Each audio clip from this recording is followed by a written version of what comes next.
بيبدأ الفيلم بجون واللي بيكون رايح شغله في ولاية ألاسكا الأمريكية، وبيقول لنا جون إن هو بيشتغل في شركة بترول، ووظيفته إن هو صياد بيحمي عمال الشركة من الذئاب اللي موجودة حوالين موقع الشغل. وبيقول جون إن أغلب العمال اللي في الشركة هربانين من أحكام قضائية لأنهم مجرمين، وفي مجموعة تانية منهم منبوذين من المجتمع اللي هم كانوا عايشين فيه. والغريب إن جون بيقول لنا وهو حزين إن هو حاسس إن هو في المكان الصح بين العمال دول لأن هو زيهم. وبنعرف ان السبب في حزن جون هو ان مراته آنا ماتت بعد صراع طويل مع المرض، وبيكون جون حاسس بالذنب ناحية مراته لانه ما قدرش يساعدها وينقذها من الموت. واغلب الوقت بيمسك جون صورة مراته وبيفضل يفتكر ذكرياته معاها والاوقات الجميلة اللي عاشوها سوا. ده غير ان هو بيكتب رسائل لمراته وهو بيبكي، وبيكون جون متخيل ان الكلام اللي هو هيكتبه هيوصل لها. وبيقول جون في رسائله ان هو نفسه حياته تنتهي لانه حاسس ان هو خلاص ما بقاش ليه لازمة في الدنيا. وفي لحظة من لحظات اليأس بيقرر جون ان هو يأذي نفسه فعلا، ولكن بيسمع فجأة صوت الذئاب فبيغير رأيه وبيتراجع عن قراره. وزي ما يكون صوت الذئاب خلاه يحس ان هو بيعمل حاجة مفيدة في حياته، واللي هي انه بيحمي العمال من الذئاب وبينقذهم من الموت. وتاني يوم بيركب جون الطيارة مع عمال الشركة لانهم نازلين اجازة، ولكن بيقعد جنبه واحد اسمه تود وبيفضل يتكلم كتير مع جون لحد ما جون بيزهق منه وبيطلب منه يسكت ويبطل ازعاج. فبيسيبه تود وبيروح يقعد في مكان تاني. وبعد شوية بتبدأ الطيارة تتهز بشكل غريب، فبيخمنوا العمال ساعتها ان سبب الاهتزاز ده هو عاصفة جليدية. ووقتها تود بيفضل يسخر من الموقف وبيقول للعمال ان كلهم هيموتوا. فالعمال بيتضايقوا من كلامه وبيتخانقوا معاه علشان يسكت وما يتكلمش لانهم متوترين. لكن بعدها بتتعرض الطيارة لعاصفة قوية جدا، وبتحاول وقتها المضيفة تهدي العمال وبتطلب منهم يربطوا الأحزمة. وساعتها جون بيبص من الشباك وبيكتشف ان محرك الطيارة تعطل، فبيفهم ان الطيارة خلاص هتقع، وعلشان كده بيربطوا حزام الأمام بسرعة. وفعلا بتتعطل الطيارة بشكل كامل وبتبدأ تقع. وفي اللحظة دي بيمسك جون قناع الأكسجين وبيحطه على وشه علشان يقدر يتنفس. وبعد شوية وقت بيفوق جون وبيلاقي الطيارة اتدمرت والحطام منتشر في المكان كله. وفجأة بيسمع صوت حد من العمال وهو بيصرخ، فبيجري بسرعة علشان يساعده وبيكتشف ان ده تود اللي كان راكب جنبه. وبتكون رجل تود مصابة إصابة شديدة، فبيربطها له جون وبيقول له يستناه لحد ما يشوف باقي العمال ويرجع له. وبيبدأ جون يدور على اي حد عايش من العمال لحد ما بيلاقي واحد اسمه هرنانديز. وبيكون هرنانديز في حالة صدمة ومش مستوعب اللي حصل، وبيكون مصمم ان كل ده مجرد حلم وهيصحى قريب. لكن جون بيطلب منه يتملك اعصابه بسرعة علشان يدوروا على الباقيين. وبعدها بيكتشفوا ان باقي العمال موجودين في جسم الطيارة. وساعتها بيكتشف جون ان في عدد كبير من العمال ماتوا بسبب الحادثة، وبيكون في عامل منهم بينزف وبيكون خلاص على وشك الموت. وبيطلب العامل ده من جون ان هو يساعده وينقذه، لكن جون بيكون عارف ان مفيش حاجة يقدر يعملها له، فبيتكلم معاه علشان يتقبل الوضع اللي هو فيه وبيخليه يركز معاه لحد ما بيموت العامل في هدوء. ووقتها بيكونوا العمال كلهم متأثرين بوفاته، ومن شدة الموقف بيصاب واحد من العمال بحالة من الصدمة، والصدمة بتخليه يفضل يضحك وبيقول لزمايله ان كلهم هيحصلوا زميلهم اللي مات ده. لكن جون بيبدأ يتكلم مع العمال وبيفهمهم ان هم لازم يتحدوا سوا علشان يواجهوا البيئة القاسية اللي هم فيها دلوقتي، خصوصا وان صعب جدا في الظروف دي حد يجي ينقذهم، ومفيش حل في ايديهم غير ان هم يقوموا يدوروا على خشب واي حاجة تانية ينفع ان هم يولعوا فيها علشان يدفوا جسمهم بدل ما يتجمدوا في البرد. وكمان لازم يدوروا على اي حاجة ينفع تتاكل قبل ما يموتوا من الجوع. ولما بيجي الليل بيكون جون واللي معاه قدروا يولعوا نار فعلا، ولكن فجأة جون بيلاقي ذئب بياكل في واحدة من الجثث، فبيجري ناحيته علشان يخليه يبعد عن المكان. لكن الذئب بيهجم على جون وبيعضه في رجله، فبيفضل جون يضرب في الذئب ده علشان يسيبه لكن من غير فايدة، لحد ما بيجوا العمال وبيضربوا الذئب على دماغه لحد ما بيسيب جون وبيهرب. وبعدها بيقعدوا كلهم حوالين جون وبيبدأ واحد منهم يعالج له اصابته. ووقتها جون بيقول لهم ان هم قدامهم احتمالين. الاحتمال الاول هو ان الذئب ده يكون شرد عن القطيع، اما الاحتمال التاني فهو ان هم فعلا موجودين دلوقتي داخل حدود منطقة الذئاب. وبيعرفهم جون ان لو الاحتمال التاني هو اللي صح فالذئاب هتفضل تهاجمهم عليهم لحد ما يطلعوا من منطقة نفوذهم. ده غير ان ريحة الجثث هتجذب عدد كبير من الذئاب، وعلشان كده هم لازم يلموا الجثث دي كلها ويبعدوها. فبيتحركوا كلهم وبيبدأوا يلموها ويحطوها في مكان بعيد. ولكن واحد من العمال اسمه دياز بيفتش جثة واحد من الأموات وبياخد محفظته، ولكن جون بيشوفه وبيقول له يرجع المحفظة لأنه لازم يحترم الناس اللي ماتوا وما يسرقش حاجتهم. ولكن دياز بيرفض ان هو يسمع كلام جون، فبيقول له جون ان هو قدامه 5 ثواني علشان يرجع المحفظة والا هيضربه وهيخلي جسمه ينزف من كل حتة. فبيرمي له دياز المحفظة وبيسيبه وبيمشي،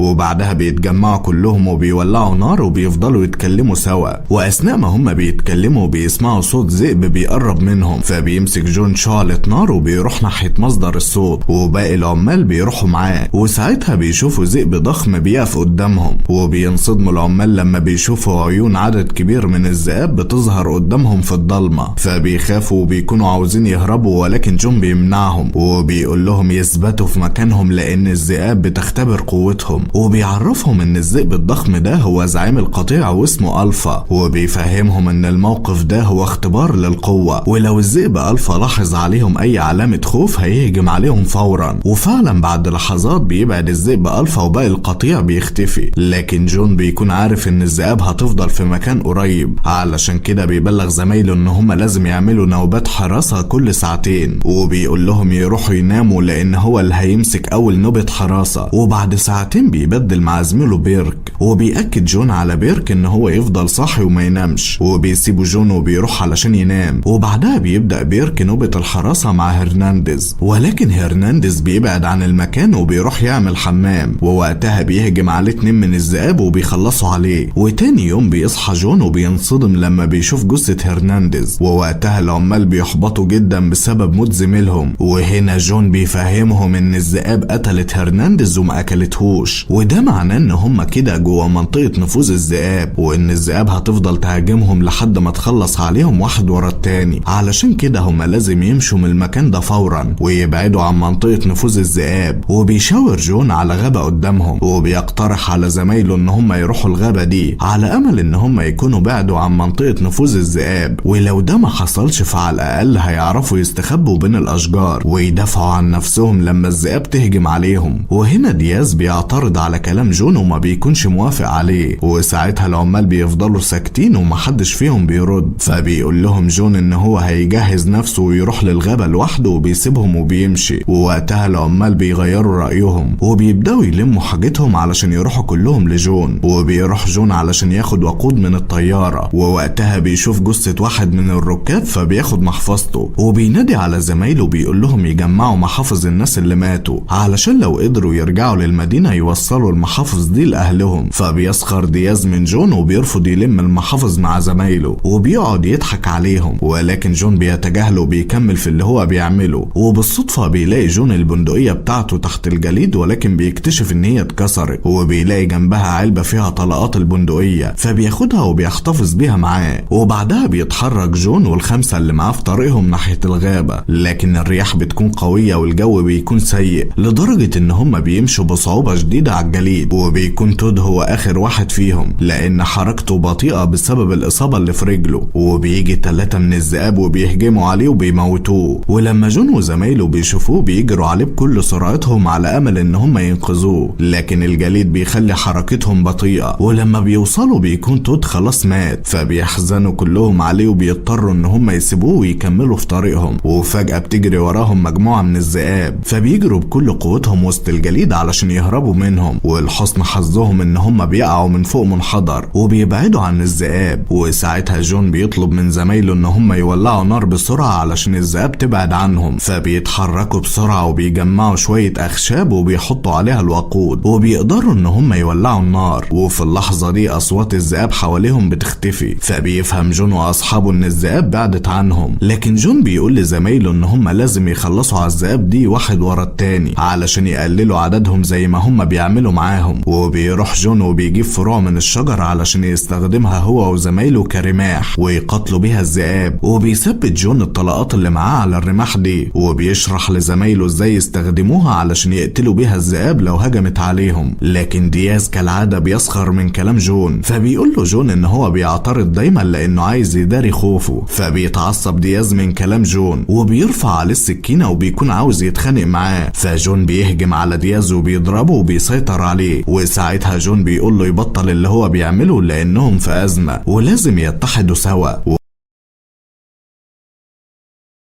وفجأة بيظهر الذئب ألفا وبيقرب من دياز، فبيترعب دياز وبيتحرك ببطء لحد ما بيقف جنب جون، وبيفضلوا واقفين قدام الذئب ألفا لحد ما بيمشي. وبعدها دياز بيعتذر لجون وزمايله على اللي هو عمله، ولكن فجأة بيجي ذئب تاني وبيهجم على دياز، فبيتدخل جون بسرعة وبيفجر الطلقة في الذئب وبيقتله. وبعدها بيقول جون لزمايله ان الذئب ألفا بعت الذئب ده علشان يختبر قوة دياز، وبيطلب جون من زمايله ان هم يولعوا نار علشان يشووا الذئب ده وياكلوه، لان الاكل اللي معاهم خلص ومفيش اي مصدر تاني للاكل. واثناء ما هم بياكلوا بيقطع دياز دماغ الذئب وبيرميها ناحية قطيع الذئاب. وفجأة بيسمعوا صوت الذئاب حواليهم وبيكون صوتهم عالي جدا، فبيفهموا ان الذئاب عرفت ان في ذئب منهم اتقتل على ايد البشر. وهنا جون بيقول لزمايله ان هم لازم يمشوا من المكان فورا، لان الذئاب كده خلاص مش هتسيبهم ولازم تنتقم للذئب اللي مات ده. فبيتحركوا كلهم بسرعة وبيكملوا في طريقهم للغابة. ولكن بعد شوية وقت بيتعب بيرك وبيكون مش قادر يمشي، فبيضطروا ان هم يقعدوا في مكان علشان بيرك ينام ويستريح شوية. ووقتها بيفضلوا يتكلموا سوا وكل واحد فيهم بيحكي عن عيلته. ولما بيجي الدور على جون بيقول لهم ان ابوه كان شخص قاسي، وان هو كتب قصيدة كان بيتكلم فيها عن القتال من اجل الحياة. وبيقول جون ان هو فاكر اخر بيت في القصيدة دي كويس، واللي ابوه كان بيقول فيه ان هو هيقاتل لاخر يوم في عمره.